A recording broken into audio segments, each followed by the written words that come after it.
Hello everyone, CGPSC ABCD में आप सभी का फिर से एक बार स्वागत है। आज की इस वीडियो में मैं फिर से आपके लिए लेकर आ गया हूं छत्तीसगढ़ के आधुनिक इतिहास का वीडियो नंबर 3। इससे पहले भी हमने वीडियो नंबर 1 और 2 लाया है, जिसमें हमने अभी तक 1885 से लेके 1920 तक जितने भी महत्वपूर्ण घटनाएं छत्तीसगढ़ के अंदर हुई है उन सभी का यहाँ पे एक्सप्लेनेशन हमने देखा, उसको फटाफट समझने की कोशिश किया ताकि आप रिवाइज कर सकें।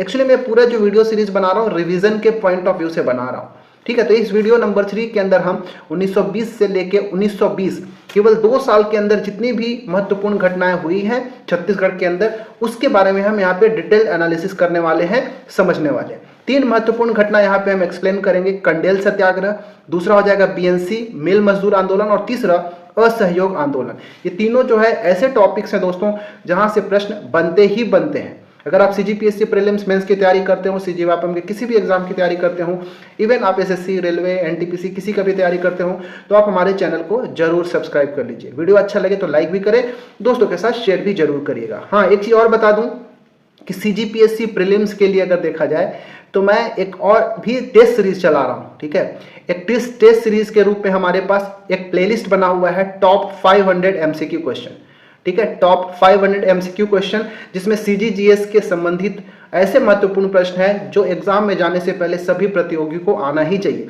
तो आप उस प्लेलिस्ट को भी जरूर विजिट करिएगा और वो सारे टेस्ट को भी देखने की कोशिश करिएगा। वहां पे हम एमसीक्यू के माध्यम से आपका रिवीजन करा देंगे, ठीक है। तो आप उसको भी देखिएगा और इस सीरीज को भी जरूर फॉलो करिएगा, ठीक है। तो चलिए शुरू करते हैं। और आज का सबसे पहला जो पॉइंट है, सबसे पहला जो इवेंट है, घटना है, 1920 की घटना है कंडेल नहर सत्याग्रह। हम इसके बारे में बहुत अच्छे समझेंगे, बहुत ही ज्यादा इंपॉर्टेंट टॉपिक है, आप नोट डाउन करते चलिएगा, ठीक है। देखिए, कंडेल नहर सत्याग्रह के बारे में सबसे मोटा मोटी चीज जो बता दूं, उसके बाद मैं इसके पीछे का स्टोरी समझाऊंगा आपको, क्योंकि लंबे समय तक अगर याद रखना है आपको तो एक स्टोरी बिल्डिंग जरूर होना चाहिए। ये कंडेल नहर सत्याग्रह जो है ये आपको कंडेल ग्राम जो कि धमतरी है वहां पे हुआ था। जुलाई 1920 की ये घटना है। एक बार ये पूछा गया था कि कंडेल नहर सत्याग्रह का संबंध किससे है, तो याद रखिएगा कंडेल नहर सत्याग्रह का जो संबंध है वो असहयोग आंदोलन से है, ठीक है, नॉन कोऑपरेशन मूवमेंट से, क्योंकि असहयोग आंदोलन भी 1920 में ही हुआ था और उसी से मिलता जुलता एक घटना है। तो एक बार ऐसा भी प्रश्न पूछ लिया था, ठीक है। इसका नेतृत्व कौन किया था, तो पंडित सुंदरलाल शर्मा जी के द्वारा इसका नेतृत्व किया गया था। साथ ही साथ उनके सहयोगी कौन कौन थे ये भी एग्जाम में पूछा जाता है, ऑप्शंस में दे देते हैं और कंफ्यूजन से गलत टिक हो जाता है। तो ध्यान से रखिएगा कि पंडित सुंदरलाल शर्मा जी का सहयोगी कौन कौन थे। छोटेलाल श्रीवास्तव जी थे, नारायण राव मेधावाले थे और नथुजी जगताप। इन 3-4 नामों को आपको याद रखना है, ठीक है। अब ये कंडेल नहर सत्याग्रह हुआ क्यों था, अब थोड़ा सा हम इसके पृष्ठभूमि पर इसको चलते हैं। तो सबसे पहली बात, ये कंडेल नहर जो है ना, ये कंडेल नहर बना कहां था, तो ये कंडेल ग्राम धमतरी के अंदर है, वहां बनवाया गया था। किसके द्वारा, तो एक नाम याद रखिएगा, मिस्टर हैरियट के द्वारा, ठीक है। मिस्टर हैरियट के द्वारा कंडेल नहर का निर्माण कराया गया था। अब जो ये विभाग जो है, नहर विभाग जो था, वो क्या चाहता था कि जो नहर बन के तैयार हो गया इसके लिए 10 वर्ष का एक समझौता हो, ठीक है। उधर के जो निवासी थी, जो आम जनता हो, उनके साथ 10 वर्षीय एक समझौता है जिससे एक राजस्व वसूला जा सके। लेकिन जो उस क्षेत्र के जो निवासी थे वो इस समझौते को स्वीकार करने को तैयार ही नहीं थे, ठीक है। और ये जो नहर बना था उसका पानी का वो उपयोग करते थे, जिसके कारण जो नहर विभाग के जो सदस्य थे, जो नहर विभाग के अधिकारी थे, उन्होंने क्या किया, जो उस क्षेत्र के ग्रामीण हैं, जो लोग हैं, उन पर अर्थदंड लगाया। कितने रुपए का अर्थदंड लगाया था, ये भी एग्जाम में पूछ सकता है। 4050 रुपए का अर्थदंड जो है लगाया गया था, ठीक है। नहर के पानी का उपयोग करने के लिए जुर्माना के रूप में 4050 रुपए का जुर्माना लगाया गया, ऐसा समझ लीजिएगा। बाद में ये होता है कि इसका परिणाम स्वरूप यही होता है कि जब ये कंडेल नहर सत्याग्रह होता है, जिसके कारण जो अंग्रेज अधिकारी होते हैं वो पहले तो बोलते हैं कि भाई चलो 4050 रुपया नहीं दोगे तो आधा ही दे दो, इसका 2025 रुपया ही दे दो, ये भी नहीं दे पाओगे तो इसका 1/4 ही दे दो। ऐसे नेगोशिएशन उनके बीच में चलता है, लेकिन जो ग्रामीण थे वो मानने को तैयार नहीं थे। फाइनली ये जो जुर्माना था इसको कैंसिल कर दिया जाता है, अर्थदंड को हटा दिया जाता है, ठीक है। अब ये जो भी पॉइंट बताया आप सभी को याद रखना है, क्योंकि इसी समय जो पंडित सुंदरलाल शर्मा जी के एक और बारे में यहाँ पे याद रखिएगा। पंडित सुंदरलाल शर्मा चाहते थे कि असहयोग आंदोलन की तरह महात्मा गांधी भी इस सत्याग्रह का सपोर्ट करें। इसीलिए जो सुंदरलाल शर्मा थे वो 2 दिसंबर 1920 को कहाँ जाते हैं, कलकत्ता जाते हैं। 2 दिसंबर 1920 को वो कलकत्ता जाते हैं। किस लिए?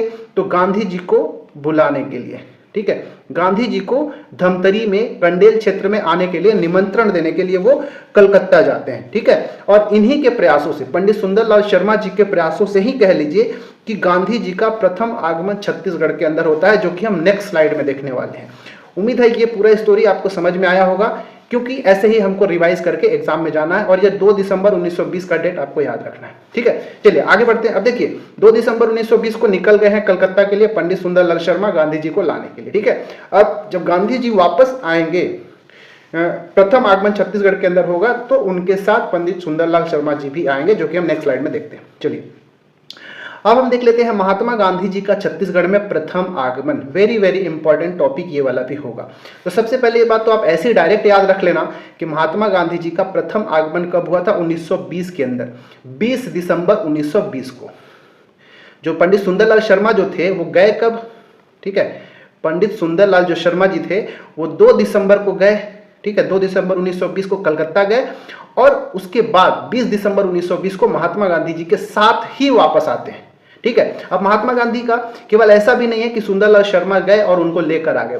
महात्मा गांधी जी के छत्तीसगढ़ में आगमन का एक उद्देश्य भी था, क्योंकि उस समय असहयोग आंदोलन की शुरुआत हो गई थी, ठीक है। असहयोग आंदोलन के लिए लोगों का समर्थन प्राप्त करने के लिए, साथ ही साथ उससे पहले जो लोकमान्य बाल गंगाधर तिलक थे उनकी मृत्यु हो जाती है, तो तिलक स्वराज फंड के लिए धन इकट्ठा करना, ये दोनों मुख्य उद्देश्य महात्मा गांधी जी के छत्तीसगढ़ आने का। और सुंदरलाल शर्मा तो उनको बुलाने गए ही थे, ठीक है। याद रखिएगा कि महात्मा गांधी जी के साथ मौलाना शौकत अली भी साथ में आते हैं रायपुर, ठीक है। मौलाना शौकत अली महात्मा गांधी जी के साथ रायपुर आते हैं, और पंडित सुंदरलाल शर्मा भी रायपुर रेलवे स्टेशन पर उतरते हैं महात्मा गांधी जी के साथ।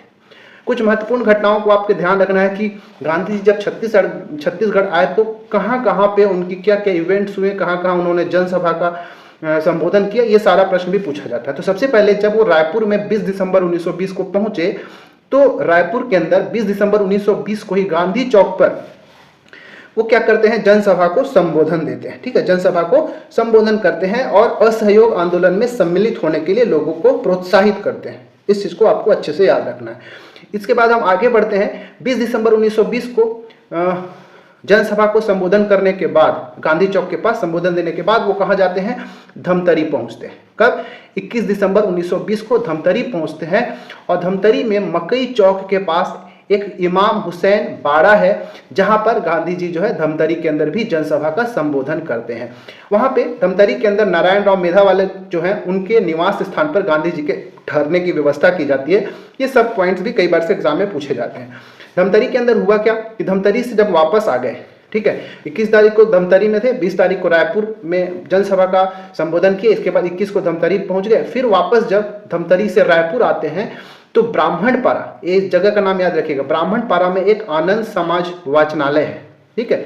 आनंद समाज वाचनालय है जहां पे महिलाओं को संबोधित करते हैं और महिलाओं को भी असहयोग आंदोलन में सम्मिलित करने के लिए आह्वान करते हैं, ठीक है, याद रखिएगा। उसी समय एक और घटना हुआ क्या कि रायपुर जिला कांग्रेस कमेटी का भी चुनाव हुआ महात्मा गांधी जी के निर्देशन में, मार्गदर्शन में, और रायपुर जिला कांग्रेस कमेटी का प्रथम अध्यक्ष किसको बनाया गया? Barrister C.M. ठक्कर जी को बनाया गया। ये पॉइंट आपको याद रखना चाहिए, ठीक है। तो हमने देखा रायपुर में क्या किया, धमतरी के अंदर। कुछ और भी इंपॉर्टेंट पॉइंट्स हैं जहां पे पूछे जाते हैं एग्जाम में, जैसे कि जब हमने ये भी देख लिया कि तिलक स्वराज फंड के लिए भी छत्तीसगढ़ में वो आए थे, ताकि तिलक स्वराज फंड के लिए भी फंड जो है इकट्ठा, चंदा इकट्ठा किया जा सके। एक चीज याद रखिएगा, जब वो धमतरी में थे तो एक नाम याद रखिएगा, बाजीराव कृदंत, ठीक है, बाजीराव कृदंत। ये जो बाजीराव कृदंत ने धमतरी के नगर वासियों की ओर से महात्मा गांधी जी को 501 रुपए का चंदा देते हैं, ठीक है, याद रखिएगा कितने? 501 रुपए का चंदा जो है किसको? महात्मा गांधी जी को भेंट देते हैं धमतरी के नगर वासियों की ओर से। इसके बाद गांधी जी रायपुर के बाद धमतरी, कुरूद का दौरा करते हुए इसके अली बंधुओं के साथ किए थे, ठीक है। अली बंधुओं के साथ भी गांधी जी जो है रायपुर, धमतरी और कुरूद में दौरा करते हैं। एक चीज और भी एग्जाम में पूछा जाता है कि जब धमतरी से वो रायपुर आ रहे थे, धमतरी से जब वो रायपुर आ रहे थे तो उनकी जो कार था, ठीक है, वो कार को चलाने का श्रेय किसको जाता है? कौन कार को चलाए थे? तो एग्जाम में ये भी पूछा जाता है, हजारी लाल जैन, नाम याद रखना, ठीक है। हजारी लाल जैन जो है वो उनका कार चलाए थे। ठीक है, तो ये भी एग्जाम में पूछ लेता है। ठीक है, चलिए अब आगे बढ़ जाते हैं।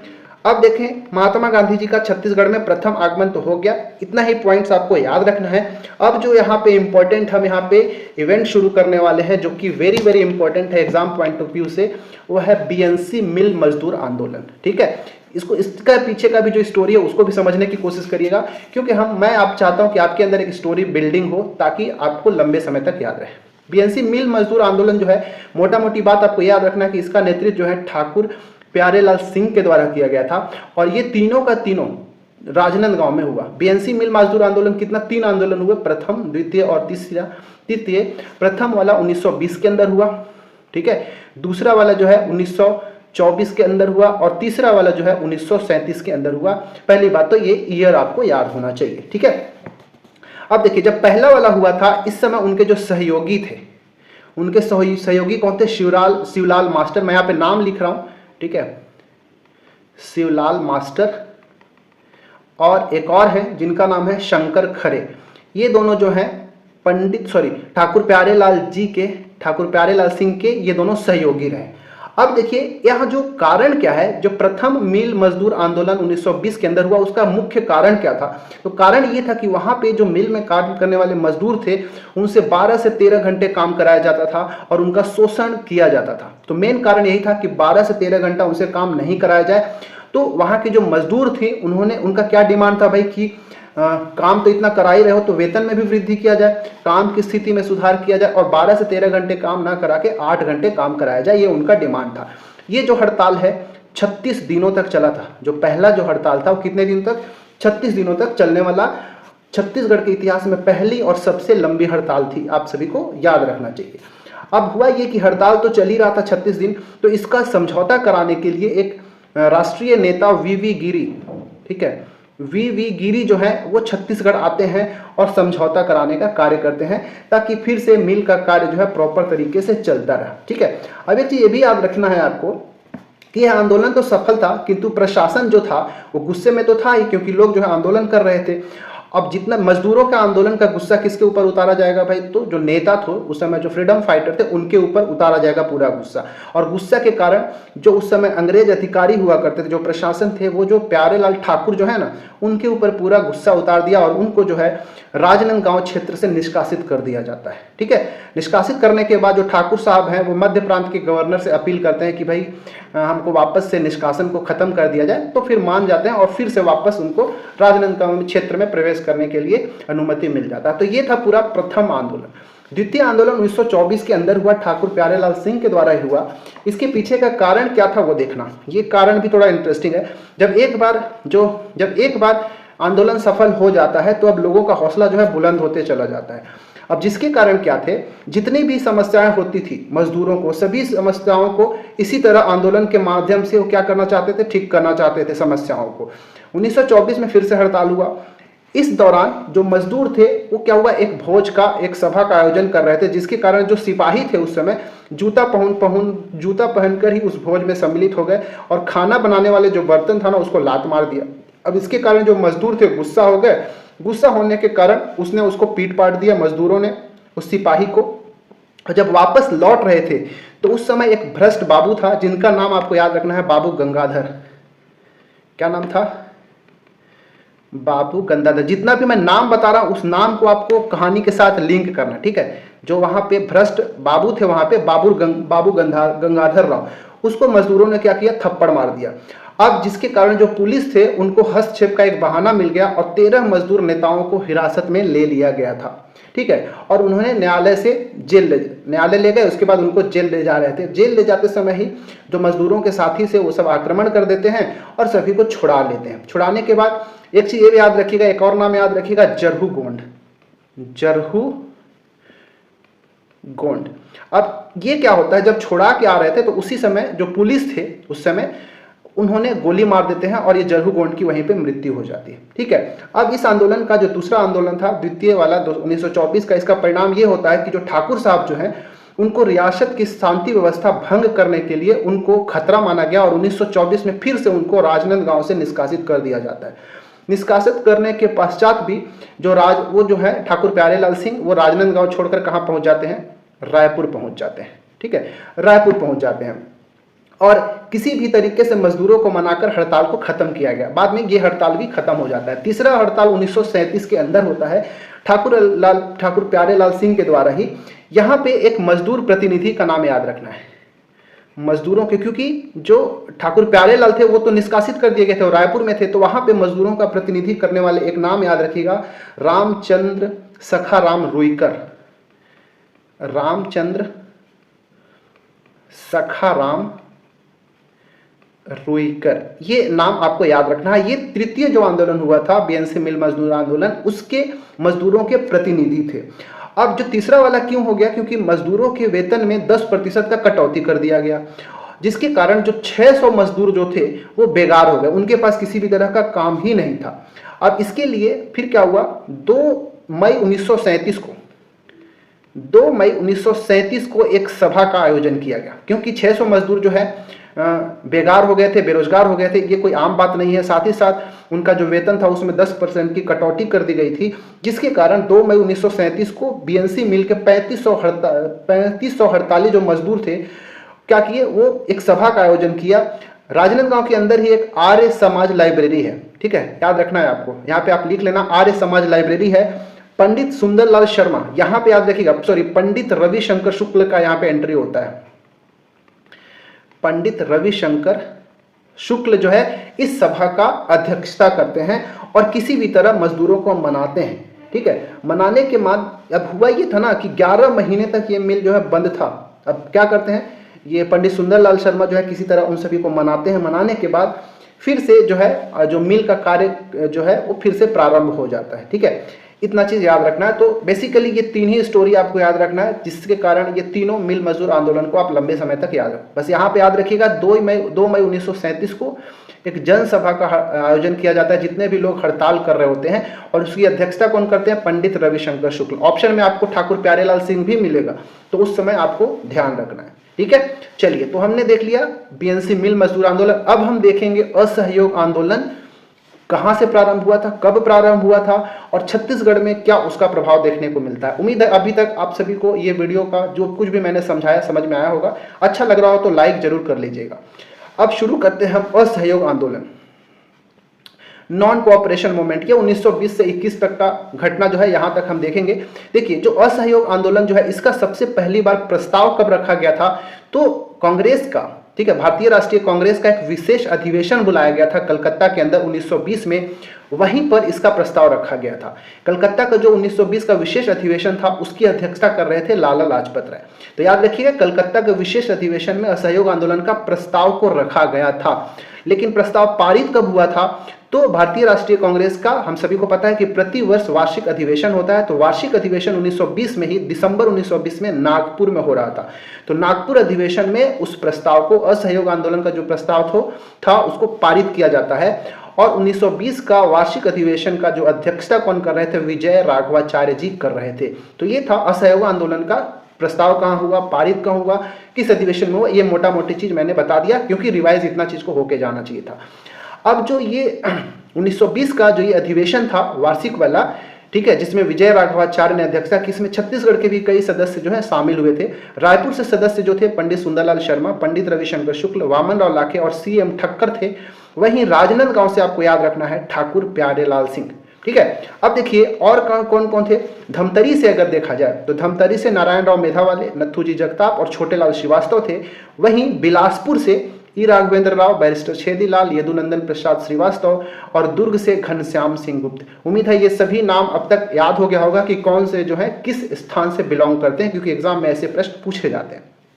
अब याद रखिएगा, अब ये असहयोग आंदोलन के दौरान क्या हुआ था, इसके लिए फंड की भी जरूरत पड़ेगा। तो फंड इकट्ठा करने के लिए एक राष्ट्रव्यापी नेता सेठ जमनालाल बजाज और बैरिस्टर मोरेश्वर वासुदेव अभ्यंकर, ये दोनों जो है छत्तीसगढ़ आते हैं ताकि असहयोग आंदोलन के लिए फंड जो है इकट्ठा किया जा सके। अब देखिए, असहयोग आंदोलन का प्रस्ताव पारित तो हो गया, लेकिन पारित बस ऐसे ही तो नहीं किया जाता है। कुछ प्रमुख बिंदुओं को भी प्रस्ताव के रूप में रखा गया था जिसको पारित किया गया था। जैसे अब असहयोग आंदोलन के दौरान क्या था, जो ब्रिटिशर्स थे उनका विरोध करने के लिए कई सारे प्रस्ताव रखे गए थे। जैसे लोग जो है उपाधियों का अपना त्याग करेंगे, सरकारी और वैतनिक पदों से इस्तीफा दे देंगे, सरकारी स्कूल और कॉलेजों को परित्याग करेंगे, सरकारी न्यायालयों का त्याग करेंगे, विदेशी वस्तुओं का बहिष्कार किया जाएगा, काउंसलिंग एवं चुनाव का बहिष्कार किया जाएगा, राष्ट्रीय पंचायतों का गठन किया जाएगा, राष्ट्रीय विद्यालयों की स्थापना की जाएगी और मद्यपान निषेध कार्यक्रम चलाया जाएगा और आश्रम की स्थापना की जाएगी। कई सारी घटनाओं को इस असहयोग आंदोलन के लिए पारित किया गया था। तो हम इन सभी घटनाओं के जो महत्वपूर्ण लीडर्स थे उनके बारे में हम थोड़ा थोड़ा समझते जाते हैं। ठीक है, अब असहयोग आंदोलन के समर्थन के लिए कौन कौन सी विशेष गतिविधियां थी वो समझते हैं। तो सबसे पहले वकालत का त्याग करने वाले कौन कौन थे, कहां से, इस चीज को याद रखिएगा। दुर्ग से क्योंकि हम सबको पता है कि घनश्याम सिंह गुप्त कहां से हैं, दुर्ग से हैं। दुर्ग से वकालत का त्याग करने वाले हैं पहले घनश्याम सिंह गुप्त और रत्नाकर झा, इन दोनों नामों को आपको याद रखना है। राजनांदगांव से भी वकालत के त्याग करने वाले हम सबको पता है ठाकुर प्यारेलाल सिंह राजनांदगांव से हैं, बलदेव प्रसाद मिश्र, गोवर्धन लाल श्रीवास्तव। ठीक है, ये दो नाम दो नया आया होगा तो इसको आप याद कर लीजिएगा। बिलासपुर से वकालत का त्याग करने वाले थे बैरिस्टर छेदीलाल, ई राघवेंद्र राव, डी.के. मेहता और एन.आर. खान खोजे।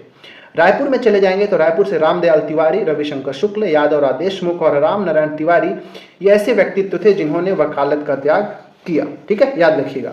अब हम सबको पता है कि जैसे ही ये बड़े बड़े लीडर जो है वकालत का त्याग करेंगे तो जो न्याय व्यवस्था था पूरी तरीके से ठप पड़ जाएगा। ठीक है, तभी तो इनका जो डिमांड्स थे उनको माना जाएगा। ठीक है, याद रखिएगा। तो चलिए अब हम आगे बढ़ते हैं कि राष्ट्रीय पंचायतों का गठन कहाँ कहाँ हुआ था, और ये बहुत ज्यादा इंपॉर्टेंट है, एग्जाम में पूछे जा चुके हैं।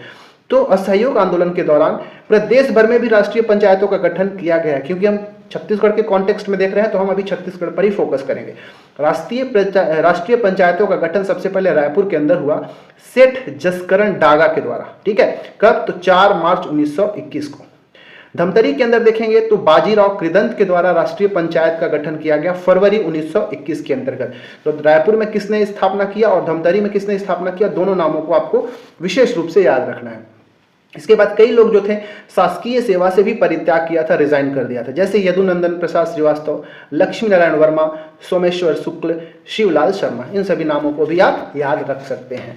इसके बाद कई लोगों ने अपनी जो उपाधि थी उपाधियों का भी त्याग किया। यहां से एग्जाम में कई बार प्रश्न पूछे जाते हैं तो याद रखिएगा।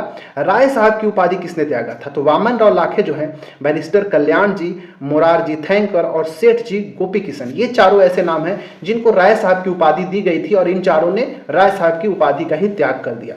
इसके बाद राय बहादुर का, ये चारों जो है राय साहब है। ठीक है, राय बहादुर की उपाधि किसको दिया गया था? तो नागेंद्र नाथ डे जी को दिया गया था।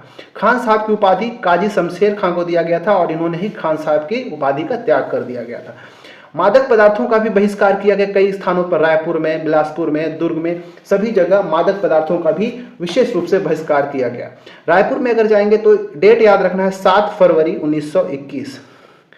7 फरवरी 1921 को रायपुर के अंदर मादक पदार्थों का बहिष्कार किया गया गांधी चौक के पास। ठीक है, गांधी चौक के पास एक आम सभा का आयोजन किया गया। ठीक है, कहां पे? गांधी चौक के पास एक आम सभा का आयोजन किया गया था रायपुर के अंदर 1921 में। और रायपुर में ही नाम याद रखना है पंडित सुंदरलाल शर्मा, पंडित सुंदरलाल शर्मा। ठीक है, और एक और नाम याद रखिएगा कुतुबुद्दीन।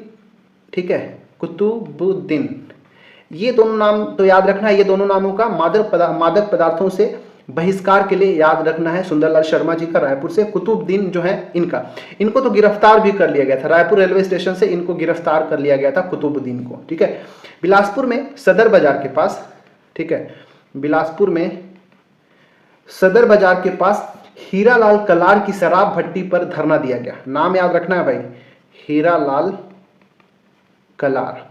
हीरालाल कलार की एक शराब की भट्टी थी, जहां पे धरना दिया गया और इसको बंद करने के लिए विरोध किया गया। दुर्ग में अंदर जाएंगे तो दुर्ग में भी शराबबंदी का भी पूर्ण समर्थन किया गया कि शराब बंद होना चाहिए। तो इन सभी घटनाओं को भी आप याद रख सकते हैं।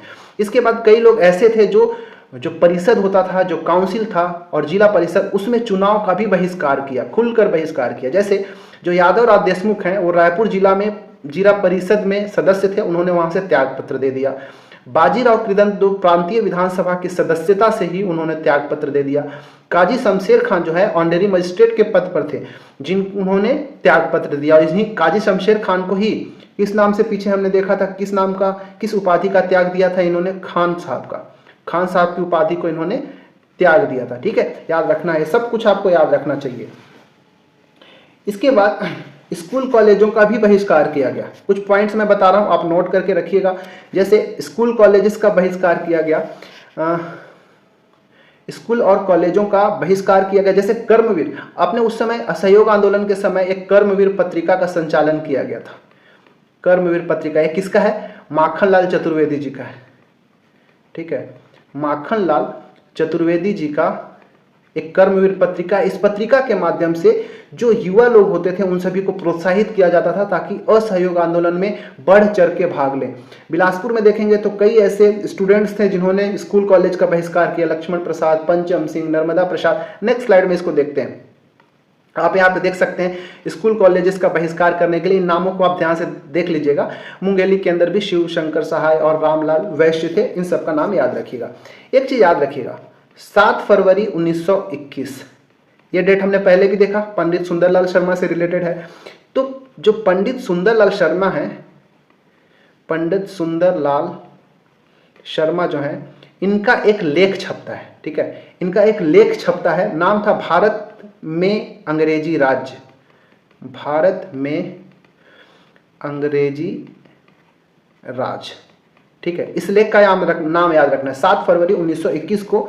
और इसी दिन पंडित सुंदरलाल शर्मा जो है रायपुर में उनका आगमन होता है और इनका जो भारत में अंग्रेजी राज जो था इसको सुनकर और पंडित सुंदरलाल शर्मा जी के भाषणों को सुनकर नॉर्मन स्कूल, यहाँ पे नाम याद रखिएगा, नॉर्मन स्कूल के 53 ऐसे विद्यार्थी थे जो स्कूल से तत्काल त्याग कर दिया और असहयोग आंदोलन में भाग ले लिए थे। तो ये सब घटना को आप सभी को याद रखना चाहिए। अब कई जगह राष्ट्रीय विद्यालयों की भी स्थापना किया गया, आप सभी को याद रखना चाहिए। अब देखिए, असहयोग आंदोलन के समर्थन में जितने भी सरकारी स्कूल्स थे, सरकारी स्कूलों का बहिष्कार किया गया, लेकिन बच्चों की और जो युवा थे उनकी पढ़ाई में किसी भी तरह का डिस्टर्बेंस नहीं होना चाहिए। तो खुद का एक स्वदेशी रूप से निर्मित विद्यालय होना चाहिए जिसको हम राष्ट्रीय विद्यालय के नाम से जानते हैं। तो पूरे देश में भी राष्ट्रीय विद्यालयों की स्थापना की जा रही थी। उसी प्रकार छत्तीसगढ़ के अंदर भी राष्ट्रीय विद्यालयों की स्थापना की गई ताकि जो युवा थे उन सभी के पढ़ाई में किसी भी तरह का डिस्टर्बेंस ना हो। तो रायपुर, धमतरी, बिलासपुर, राजनांदगांव सभी स्थानों पर राष्ट्रीय विद्यालयों की स्थापना किया गया विभिन्न नेताओं के द्वारा। जैसे सबसे पहले रायपुर में देखा जाए तो 5 फरवरी 1921 को वामन राव लाखे को संचालक समिति का मंत्री बनाया गया और एक राष्ट्रीय विद्यालय की स्थापना किया गया जिसके प्रधानाध्यक्ष राम नारायण तिवारी जी को बनाया गया। उनके सहयोगी के रूप में माधवराव सप्रे, लक्ष्मी नारायण दास, ND दानी थे। और यहाँ पे अपने जो राष्ट्रीय विद्यालय का स्थापना हुआ रायपुर के अंदर, उसके लिए भवन दान करने वाले जो थे गोपी किशन, बाल किशन और राम किशन, ये तीनों भाइयों ने भवन का दान किया ताकि राष्ट्रीय विद्यालय चलाया जा सके।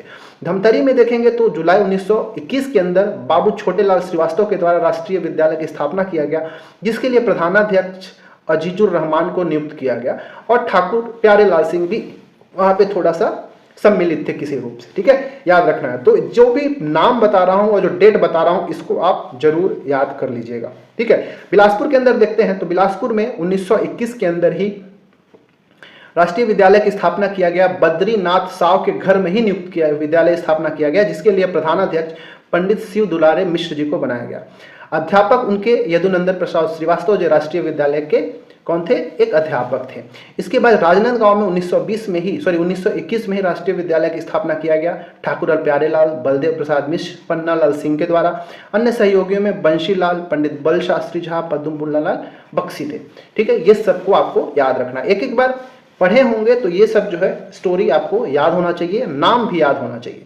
नाम जनरली बहुत सारे नाम ऐसे होंगे जो रिपीटेड होंगे, आपको एक बार अगर याद कर लेंगे कि कौन सा किस स्थान से बिलोंग करते हैं तो ऑप्शंस के माध्यम से आप सही आंसर तक पहुंच जाएंगे। इसके बाद आश्रम की भी स्थापना की गई। ठीक है, जैसे सत्याग्रह आश्रम की स्थापना 7 फरवरी 1921 को रायपुर में किया गया पंडित सुंदरलाल शर्मा जी के द्वारा। तो ये एग्जाम में पूछा गया है, याद रखना है। आश्रम की स्थापना, सत्याग्रह आश्रम की स्थापना कहाँ? रायपुर के अंदर 7 फरवरी 1921 को पंडित सुंदरलाल शर्मा जी के द्वारा। खादी आश्रम का स्थापना जो है 1921 में रायपुर के अंदर ही किया गया था। किसके द्वारा? ठाकुर प्यारेलाल सिंह के द्वारा। और वामन राव लाखे जो है उनके समर्थक थे, उनके सहयोगी थे। ठीक है, अब इस सत्याग्रहियों के प्रशिक्षण के लिए ये जो सत्याग्रह आश्रम बनाया क्यों गया था? तो जो भी असहयोग आंदोलन के जो सत्याग्रही थे, जो आंदोलनकर्ता थे, उन सभी के प्रशिक्षण के लिए इस सत्याग्रह आश्रम का शुरुआत किया गया था। ठीक है, सत्याग्रह आश्रम का अन्य सदस्यों में अगर देखेंगे नाम, यहाँ पे अन्य सदस्यों का नाम देखेंगे तो डॉक्टर शोभाराम देवांगन, डॉक्टर शोभाराम देवांगन। ठीक है, और नाम याद रखिए विशंभर पटेल, विशंभर पटेल, राम दुलारे, राम दुलारे, श्यामलाल सोम, श्यामलाल सोम, परदेसी राम। ये सभी के सभी जो हैं किससे संबंध रखते हैं? सत्याग्रह आश्रम के सहयोगी के रूप में या फिर सदस्य थे, आप सभी को याद रखना है। तो ये हमने 1920 से लेके 1921 तक के कुछ महत्वपूर्ण क्या, बहुत ही ज़्यादा महत्वपूर्ण पॉइंट्स देखे, जहां पर एग्जाम में आपको हमेशा प्रश्न देखने को मिलता है। इसके बाद नेक्स्ट जो वीडियो आएगा उसमें हम कुछ देखेंगे खादी समर्थन के बारे में। 1921 की ये सब घटना और भी बची हुई है, वीडियो में लेंदी नहीं करना चाह रहा था। खादी समर्थन के बारे में देखेंगे, खादी के प्रदर्शन के बारे में देखेंगे कि रायपुर में खादी प्रदर्शनी किसने किया, किसने शुरुआत किया, धमतरी में कब इसकी स्थापना किया, खादी प्रचार के लिए केंद्र की स्थापना, बिलासपुर में खादी भंडार की दुकान किसने खोला। इन सारे चीज़ जो है अभी भी बचे हुए हैं। ठीक है, तो इसी तरह मैं आप सभी को इम्पोर्टेंटली रिवीजन कराऊंगा ताकि आपने जो पढ़ा होगा उसका एक फटाफट एक क्विक रिवीजन हो सके एग्जाम जाने से पहले। ठीक है, वीडियो आप सभी को कैसा लग रहा है कमेंट करके जरूर बताइएगा। चैनल में नए होंगे तो सब्सक्राइब कर लीजिएगा, वीडियो अच्छा लगे तो लाइक भी कर ले, दोस्तों के साथ शेयर भी कर लीजिएगा।